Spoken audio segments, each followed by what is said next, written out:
আসসালামু আলাইকুম, কেমন আছেন সবাই? আশা করি সবাই ভালো আছেন। অনেকেই প্রশ্ন করেন যে ভাই সেপ্টেম্বর মাসের 30 তারিখের মধ্যে টিকেটের প্রাইস গুলো কিরকম জানতে ইচ্ছে করে।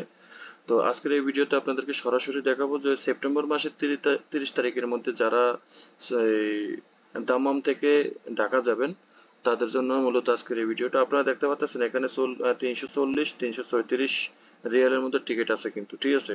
তো আমি যদি 340 রিয়ালের মধ্যে যে টিকিট গুলো আছে আমি আপনাদেরকে সেটা একটা একটা করে দেখাবো। এখানে আছে আয়ার আরবিয়াতে 340 রিয়াল, 7 ঘন্টা টোটালে সাজরা গিয়ে 1 ঘন্টা 45 মিনিট বসবে। আর সালাম এয়ারে আছে 14 ঘন্টা টোটাল, মাসকাটে গিয়ে 8 ঘন্টা 30 মিনিট বসবে, 334 রিয়াল। ঠিক আছে, আপনারা দেখতে পাচ্ছেন। এরপরে আছে 858 রিয়াল, এটা বাংলাদেশ বিমানে। আয়ার আরবিয়াতে আরেকটি ফ্লাইট আছে, 8 ঘন্টা লাগবে, সাজরা গিয়ে 2 ঘন্টা 50 মিনিট বসবে, 340 রিয়ালে টিকিটটা পাচ্ছেন আপনারা, ঠিক আছে? আর আরবিয়াতে আর একটা টিকিট আছে 340 রিয়াল, 9 ঘন্টা লাগবে, সাজরা গিয়ে 2 ঘন্টা 55 মিনিট বসবে, ঠিক আছে?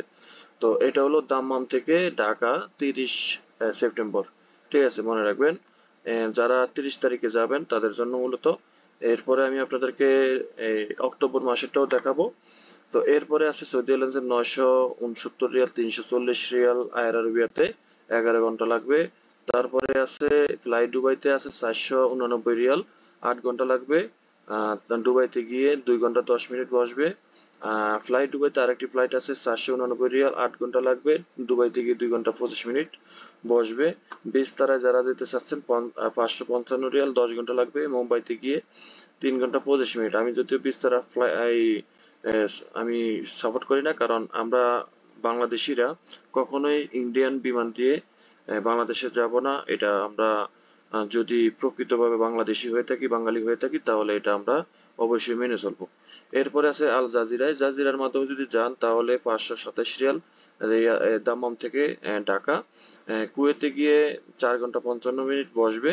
এরপরে আছে কাতারে, কাতারে এয়ারওয়েজে আছে 7 ঘন্টা। আহ, এখানে গিয়ে আপনার দোহাতে গিয়ে বসবে 1 ঘন্টা 15 মিনিট, 621 রিয়াল, ঠিক আছে? 489 রিয়াল ফ্লাই দুবাইতে আরেকটি ফ্লাইট আছে, 12 ঘন্টা 45 মিনিট লাগবে, একটু লং টাইম এটা, ঠিক আছে? তারপরে আরো আছে 583 রিয়াল আয়ার ইন্ডিয়া, এগুলা না দেখাই ভালো। আয়ার আরবিয়াতে আছে 16 ঘন্টা, এটা অনেক লম্বা লং টাইম, 10 ঘন্টা 40 মিনিট ট্রানজিট। তারপরে আছে সৌদি এয়ারলাইন্সের 729 টাকা, 29 রিয়াল, 11 ঘন্টা 10 মিনিট, জেদ্দায় গিয়ে 2 ঘন্টা 15 মিনিট বসবে, ঠিক আছে? সৌদি এয়ারলাইন্স আরেকটি ফ্লাইট আছে, যারা সৌদি এয়ারলাইন্সে যাবেন 729 রিয়াল, 12 ঘন্টা লাগবে, জেদ্দায় গিয়ে 3 ঘন্টা 5 মিনিট বসবে। এমারেটাসে আছে 8 ঘন্টা, দুবাইতে গিয়ে 2 ঘন্টা 5 মিনিট বসবে। তারপরে ইমারাতে আরেকটি ফ্লাইট আছে, দুবাইতে গিয়ে 1 ঘন্টা বসবে, টোটাল 6 ঘন্টা লাগবে, এটা ডাইরেক্ট ফ্লাইট বললেই চলে, 771 রিয়াল। তারপরে আছে আয়ার আরবিয়াতে আরেকটি 8 ঘন্টা, সাজরায় গিয়ে 2 ঘন্টা 40 মিনিট বসবে, 795 রিয়াল। এইগুলো আপনারা একটু দেখেন যে 621 রিয়াল। কাতার এয়ারওয়েজে 13 ঘন্টা লাগবে, 621 রিয়াল। তারপরে আছে 523 রিয়াল। আপনারা এই ভিডিও থেকে দেখে আপনারা এজেন্সির মাধ্যমে কিংবা আপনি অনলাইনের মাধ্যমে টিকিটটা কেটে নিতে পারেন মোবাইলের মাধ্যমে খুব সহজে।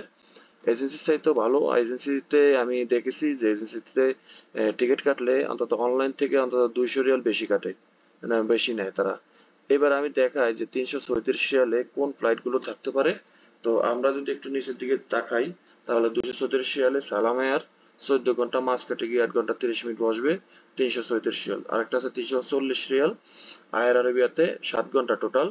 তারপরে আছে নিচের দিকে দেখি সৌদি এয়ারলাইন্স একটা আছে 969, আরবিয়াতে আছে 523 রিয়াল, জাজিরাতে আছে 11 ঘন্টা 15 মিনিট, কুয়েতে গিয়ে 4 ঘন্টা 55 মিনিট বসবে, 527 রিয়াল, ঠিক আছে? এবার আমি যদি আপনাদেরকে দেখাই যে সবচেয়ে কম রিজনেবল প্রাইস যেটা,